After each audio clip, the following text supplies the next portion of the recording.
Director and cinematographer R Chezhiyan அவங்க கிட்ட இருந்து ஒரு சினிமோட்டோகிராஃபராக நம்ம என்னெல்லாம் கற்றுக்கலாம் அப்படின்றதான் இந்த வீடியோவில் உங்ககிட்ட நான் ஷேர் பண்ண போகிறேன். ரூல் நம்பர் 1, நம்ம லைட்டை யூஸ் பண்ணணும், லைட்டை கிரியேட் பண்ணக்கூடாது. இதுக்கு அர்த்தம் என்ன தெரியுமா? நேச்சுரல் லைட்டில் ஷூட் பண்ணணும். அவரோட முக்கால்வாசி படங்கள் எல்லாமே வந்து பார்த்தீங்கன்னா நேச்சுரல் லைட்டில் எடுத்தது. அதனால தான் நமக்கு ரொம்ப வந்து அவரோட ஃப்ரேம்ஸ்லாம் வந்து பார்த்தீங்கன்னா லைவ்லியாக தெரியும். ஏன்னா ஒரு மாதத்துக்கு முன்னாடி எங்கள் அம்மா கார் ஆக்சிடென்ட்டில் என் கண்ணுக்கு முன்னாடி இறந்துட்டாங்க. செகண்ட் வந்து ஹீரோக்காக வந்து எந்த ஒரு ஷாட்டுமே வைக்க மாட்டார். மாறா வந்து பார்த்தீங்கன்னா எமோஷன்ஸ் தான் வந்து அவரோட ஹீரோவை நம்பினார். அதனால தான் வந்து பார்த்தீங்கன்னா அவரோட படங்கள் எந்த ஒரு படங்களையும் ஹீரோக்கு வந்து அந்த மாஸ் எலிவேஷன் ஷாட்ஸ்லாம் எதுவுமே இருக்காது. மாறா வந்து பார்த்தீங்கன்னா எமோஷன்ஸ்லாம் பீக்கில் போகிற அளவுக்கு வந்து பார்த்தீங்கன்னா ஒவ்வொரு ஃப்ரேமும் செதுக்கி வச்சிருப்பாரு.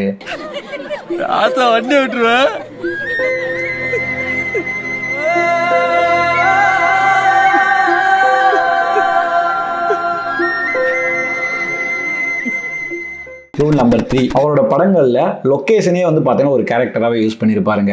பரதேசி படமாக இருக்கட்டும், தென்மேற்கு பருவக்காற்றாக இருக்கட்டும், டூலெட் படமாக இருக்கட்டும், இது எல்லா படங்கள்லையுமே வந்து பார்த்தீங்கன்னா அந்த லொக்கேஷன்ஸே வந்து ஒரு கேரக்டராக யூஸ் பண்ணியிருப்பாரு.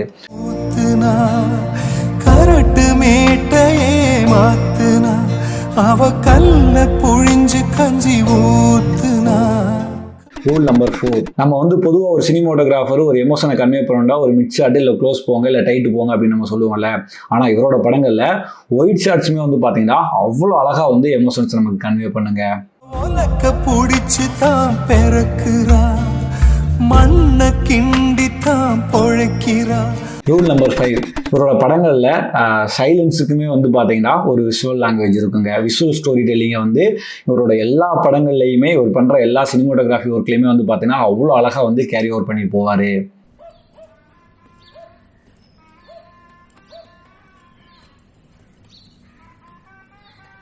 ரூல் நம்பர் 6, ஃப்ரேம் வந்து பார்த்தீங்கன்னா ரொம்ப அழகாக இருக்கணும்னு அவசியம் கிடையாது. ஃப்ரேம் வந்து உண்மையாக இருக்கணும்.